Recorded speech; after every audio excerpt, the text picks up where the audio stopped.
Berdasarkan Badan Pusat Statistik saat ini, wirausahawan Indonesia sebesar 3,1% dari jumlah populasi atau sekitar 8 juta wirausahawan.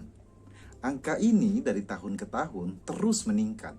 Dari sebelumnya hanya 1,6% hingga sekarang sudah di atas 2% sebagai standar angka minimal jumlah wirausaha berdasarkan jumlah populasi di suatu negara. Artinya, di Indonesia saat ini makin banyak wirausahawan dan pengusaha baru. Dan saya yakin akan lebih banyak lagi di masa yang akan datang. Lalu kenapa? Pertanyaan itu lalu kenapa menjadi seorang pengusaha atau usahawan? Tentu banyak alasan dari masing-masing orang dalam menjawab pertanyaan ini. Ada yang membuat suatu usaha karena ingin menambah penghasilan, ingin memiliki kebebasan waktu dalam mencari uang kalau dia memang full menjadi seorang usahawan. Menyalurkan hobi juga bisa, aktualisasi diri, ya. Hingga ingin membantu orang-orang di sekitar dia. Kalau buka usaha bisa membantu saudara, teman yang lagi nganggur. Nah, apapun alasannya, sah-sah saja selama usaha tersebut dilakukan dengan baik, halal, tidak melanggar hukum tentunya. Namun, sekarang ini, di zaman modern ini, teknologi punya peranan yang sangat penting dalam meningkatkan jumlah wirausahawan. Teknologi membuka peluang baru bagi banyak orang untuk meningkatkan kesejahteraannya yang jauh lebih mudah dari zaman orang tua kita dulu. Misalnya membuka usaha online shop di marketplace atau di sosial media seperti Facebook atau IG. Mereka tidak punya toko atau bahkan tidak punya karyawan, tapi bisa jadi pengusaha atau punya usaha sendiri. Modal usaha yang dibutuhkan jauh lebih kecil dari orang tua kita dulu. Misalnya mau buka usaha toko buku, harus punya tempat seperti toko, dekat pasar, keramaian, nggak bisa beli tokonya ya sewa, harus rekrut karyawan, ya, membuat perlengkapan toko agar menarik dan lengkap, ya, tempat susunan rak-raknya, budget operasional toko juga, sampai gaji karyawan. Itu kalau zaman dulu kan gitu budgetnya, modalnya. Saat ini biaya modal seperti itu hampir tidak diperlukan lagi bagi orang yang ingin memulai suatu usaha. Ya, karena canggih kan, bisa online shop. Jadi sekarang ini seorang bisa dengan mudah memulai suatu usaha dengan mandiri.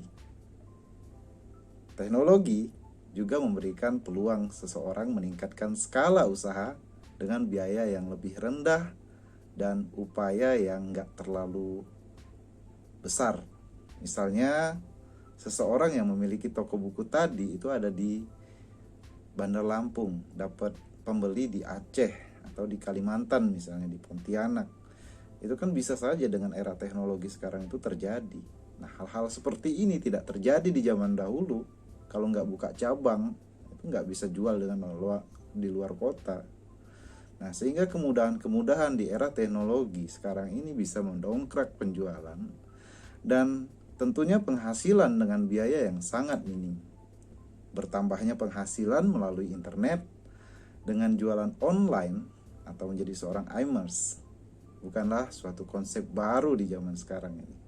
Beberapa tahun belakangan ini, dalam 10 tahun itu kan banyak diulas, dibuat seminar.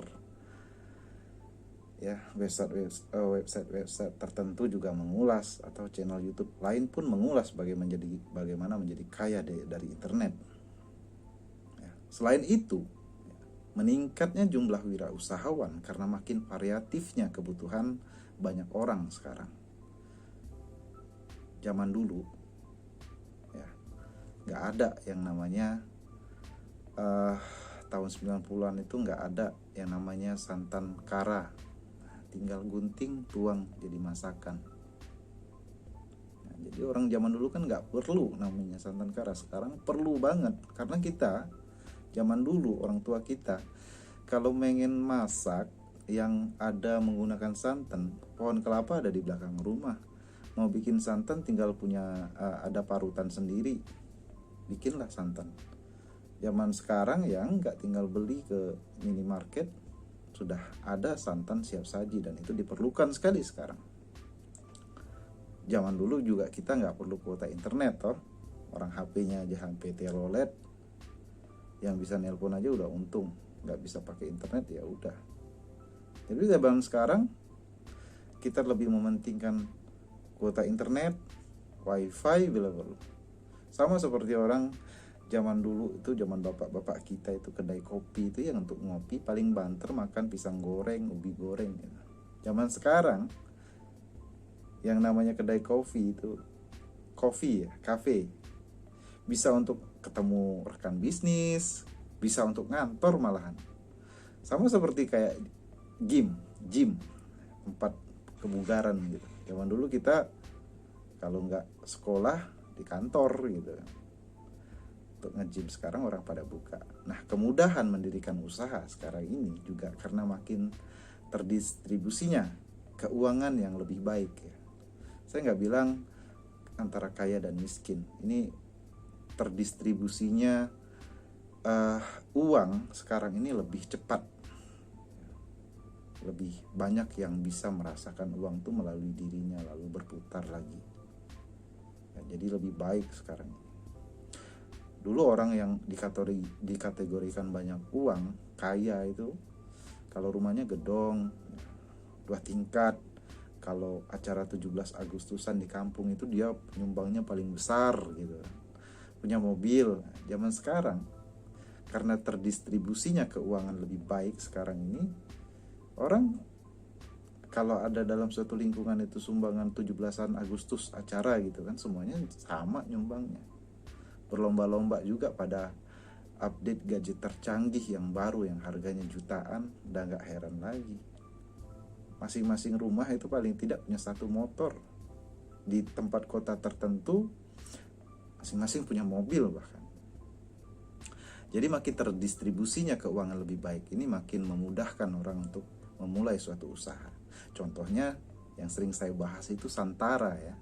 Perusahaan crowdfunding besutan Bosman Sontoloyo dan Reza Avensena di Jogja ini udah bisa ngumpulin 200.000 orang yang uangnya itu lebih gitu. Yang siap investasi, yang siap patungan modalin suatu perusahaan untuk buka usaha. Bukan buka sih, yang mau buka cabang, yang mau scale up ya.